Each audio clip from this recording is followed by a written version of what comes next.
It wasn't until last year that I was all in for this fight against the abortion industry. I, like maybe some of you, was on the sidelines. I was against abortion, but I wasn't personally willing to do anything about it. But something happened that was like a knife in my heart.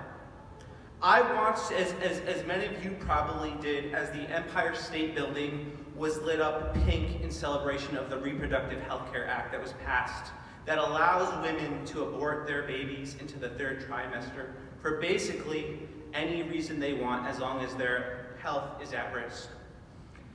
It was as I watched members of Congress and people all over New York City celebrate this bill that it really hit me that something has seriously gone awry.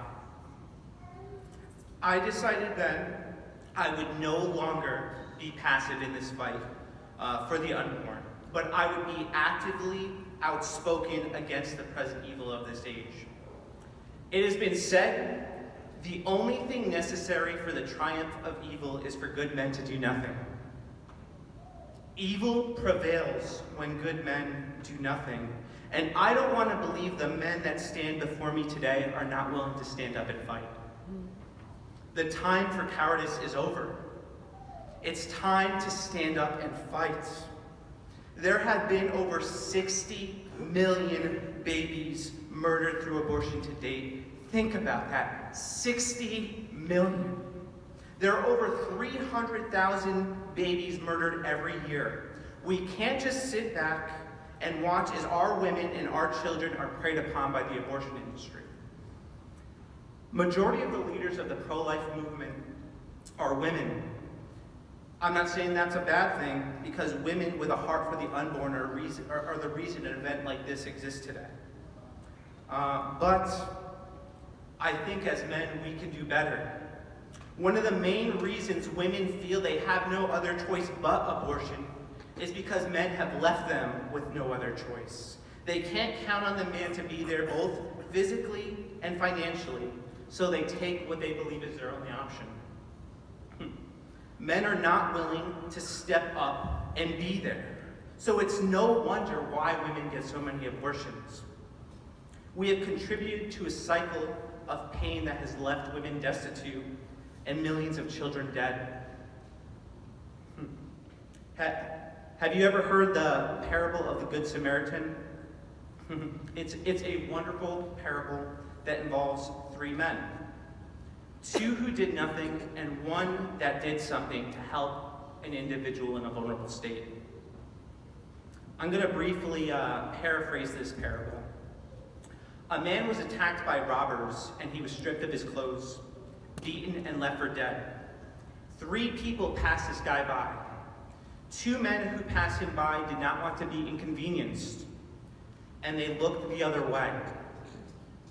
They looked the other way as a man lay there, dying, beaten and broken.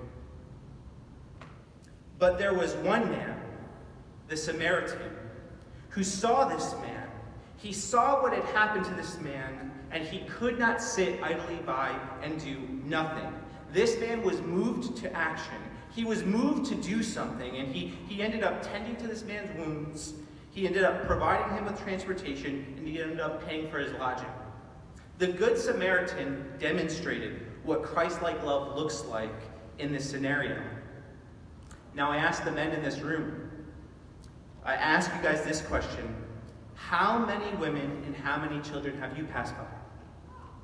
How many clinics have you passed by as they manipulate women into getting abortions and then tear babies apart in the womb? Enough is enough. The time is now for us to rise up and fight against this present evil age. The time for you to stand in the gap is now.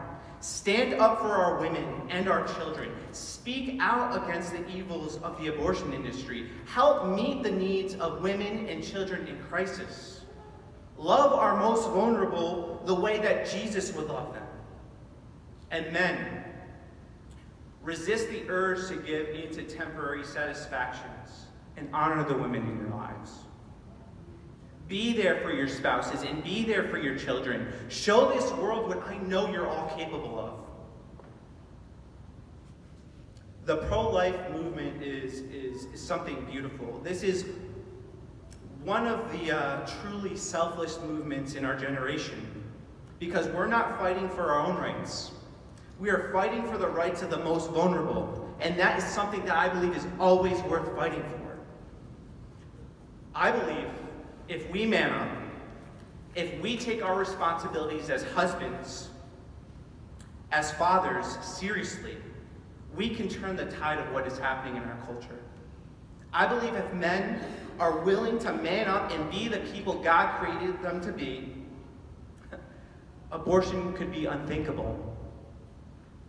I believe that if men stand up for the women and children around them, they'll know that they can count on them. They'll know that they can look to them for support. I believe if we man up, our women will not have to shoulder the responsibilities of the pro-life movement alone. But we can link arms with them and show them and this world that we're not afraid. Don't let this world convince you that you don't have a voice in this fight. You do, and the world desperately needs you to speak. Our women and children need you to stand up. Our women and children need you to be brave. And our women and children need you to demonstrate the love of God in a world that has gone dark. So the only question that remains is this: are you willing to man up? Thank you.